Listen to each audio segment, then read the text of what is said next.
What's up YouTube, this is Collect Pokemon and welcome back to another video. So this is a follow-up video on the concept of diversification or to, diversify your investment. Remember, diversifying investment in Pokemon card does not mean buying every single things you see. So today's topic is mainly going to be focusing on the Japanese promo side, the Japanese promo cards, because a lot of you guys are interested in the Japanese cards, and yeah, let's talk about those. But before we do that, remember to hit the like button, hit the subscribe button, and hit the notification bell because you don't want to miss these kind of videos that I make. Second thing on the agenda is that I want to talk about Shining Star V, the Japanese ones. So we started pre-orders, a while back, and that some of them actually has arrived. When I say some, I mean 25 boxes of them has arrived. So I've been debating on what to do, whether to send it out on send it out to everyone based on when they order it, or should I allocate it and allow more people to have it. And so I will check the path that I will allow more people to have it. So shortly after this video is released, I will, in the next few days, I would start emailing some of you guys telling you that I will do a partial refund, and that's pretty much that. I expect that there will be more coming, so I could hold on to your money first and then see if more is to come. So I can give you that option on the email as well, because currently I'm just really unsure as to what is happening. I've ordered around 10 cases, and so far only like one and a bit came. So yeah, so without that, I mean, yeah, I have no idea what's going to happen. So we're going to talk through email about that, so for the people who've ordered.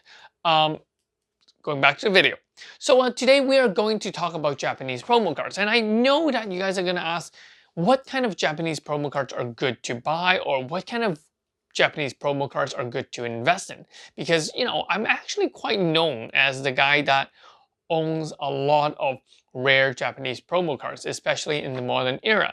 And I'm going to share my view as to how I judge whether a card is going to be good or not so good as a promo cards. Now, I know that everyone knows the concept of rarity, condition, and exclusivity, right?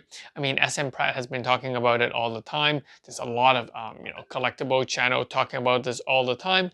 So the concept of rarity is quite obvious, right? How rare a card is, the condition of the card. Is it a PSA 9, PSA 8, PSA 10, or Beckett, CGC? It doesn't matter. It's just the condition of the card. And exclusivity, is it on a very rare occasion that you can get it? Obviously, these factors will all play an important role.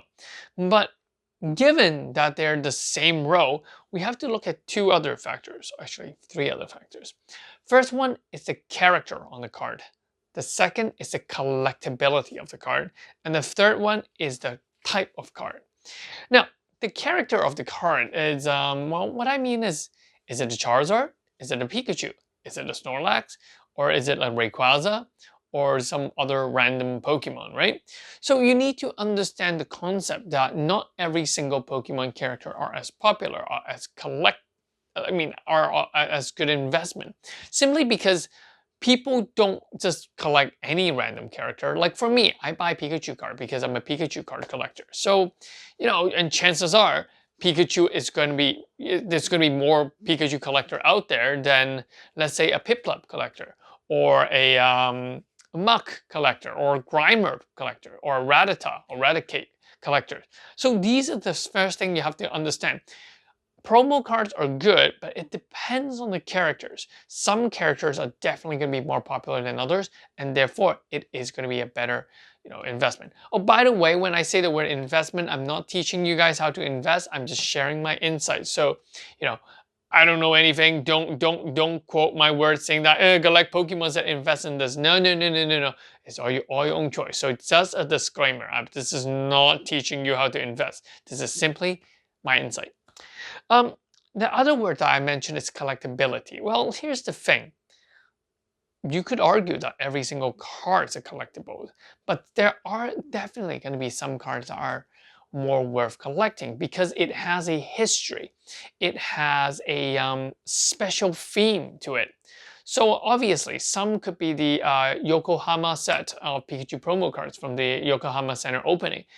This kind of sailor, these water, sailor boat, submarine, this water theme, this underwater theme, could be a type of collectability. Whereas the other collectability could be, a set of Boss Pikachu, the 7 cards Boss Pikachu card, or the eight set, a set of 8 EV Poncho cards. Or you could even have the Scream Munch Pikachu, EV Rowlet. That could be a set of cards. So sometimes set cards are considered to be better collectibles. The collectability of those are usually higher than just random single cards.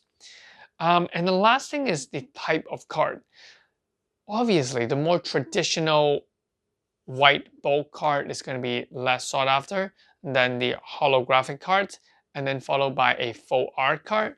So you still need to consider these type of factors, the card type, because holo cards are usually historically better investment, better it is able to better retain value than just a bulk white card. And full art card has an even higher value than the holographic cards. So that is some 3 other factors that you should really be looking into when considering which promo cards to buy. Okay, so where does Japanese promo cards come from? They actually come from, a few places. Obviously, magazines. Oh, actually, that's not very obvious. Like the Coro magazines and stuff, they can get a free card from the magazine. You can also get it from a box set, like the Pokemon Center boxes. It could be also handed out singly at the Pokemon Center. And last but not least, special events. So these are the main sources of, promo cards. Now, like I said, which ones are much better? It really depends. But traditionally, the ones that are handed out at events usually have the lowest number, and therefore those ones are the one that usually have the highest price, or will retain, or will have a better growth. A lot of people are asking, the Munch Pikachu set, was it handed out at the Pokemon Center? Actually, 3 of them were handed out in the Pokemon Center, but one of them, the Pikachu one, you actually have to go to the art center. You actually have to pay to go in to look at the art, and then when you come out, they give you a card. So these are what I would consider as event card. Other event card could be, some sort of lottery cards. Those could be a promotional cards. So far, we haven't seen much of that recently. I mean, some people argue whether the Charizard Hyper Rare, but I would consider that more of a trophy card than a lottery promotional card. So yeah, that's the event promotion. Is to how do I call it? Is to commemorate like an event that occurred. Now the event card often cross over or kind of blurred in with the Pokemon Center single cards, because a lot of the time the Pokemon Center Pikachu cards, or these promo cards, they are handed out to celebrate the reopening or the anniversary of a Pokemon Center. So I do think that there are some overlaps, and those cards are the ones that are often seen to be more stable.